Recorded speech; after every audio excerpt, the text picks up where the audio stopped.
Today's drill uses a single bar. Hold the bar parallel to the floor. When the bar starts to move, the trainee will throw a finger jab and return to the on-guard position before the bar touches their arm.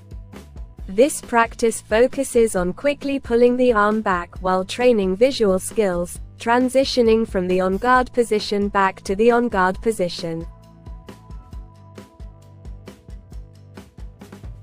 I have been pointed out that I am focusing too much on countering the finger jab, which has caused me to lose my original form.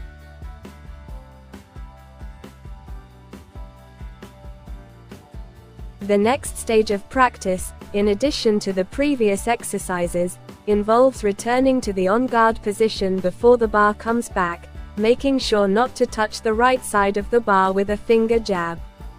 The position for the finger jab should be the same for both the first and second attempts. The side moving the bar will adjust it so that the finger jab can be executed in the same position for both attempts. The third stage of practice involves, in addition to the initial exercise of countering the finger jab, kicking the bar from below with a jick before it becomes vertical. The timing of the jick following the finger jab is an exercise to develop the timing for PIA. The angle at which to move the bar should be from parallel to the floor up to about 90 degrees to 110 degrees.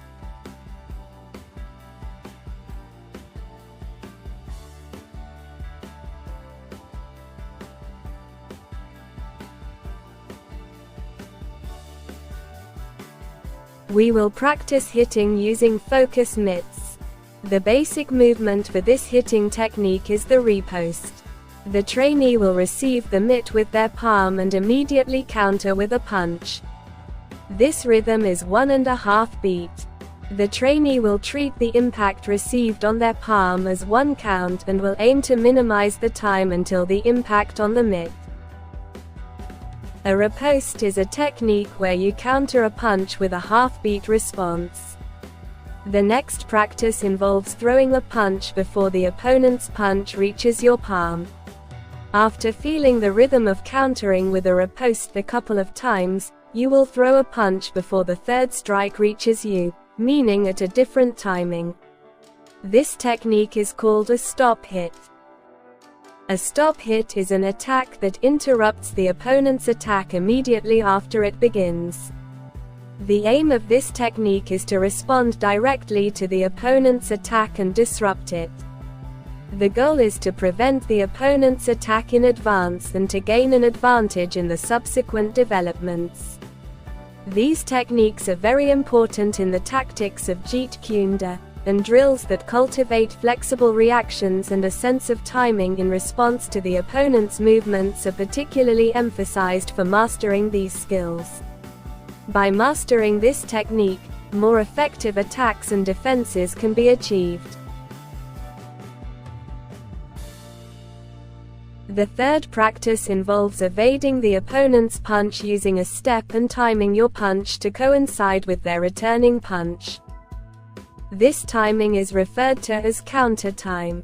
In Jeet Kune Do, counter time refers to the specific timing or moment for counterattacking against the opponent's attack.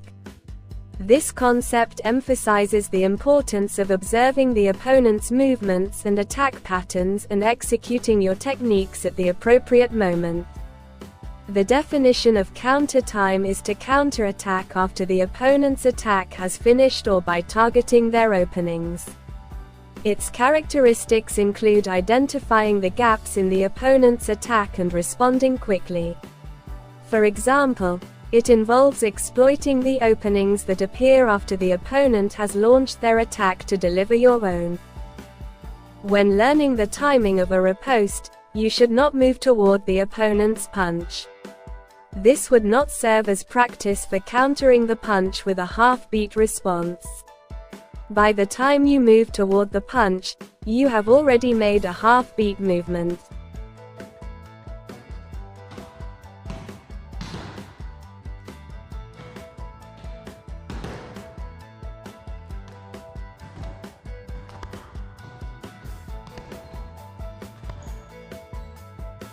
If you focus only on the movement of the upper body for the timing of a riposte, it becomes easy to throw a punch with a half-beat response. In the third counter-time practice, you will move with a step in a half-beat and execute a counterattack. The double advance, double retreat, and double side step in footwork are 1.5 beat steps. To advance twice, the first step involves pulling the left leg in, which counts as 1, and then the next advance is completed with a push step in half. Advance retreat and retreat advance step will end the forward and backward movement with 1 count. The step used in counter-time practice is the retreat advance step. You step back to match the opponent's punch, and then, in response to the retraction of their punch, you execute a push advance step with a lead punch to counterattack.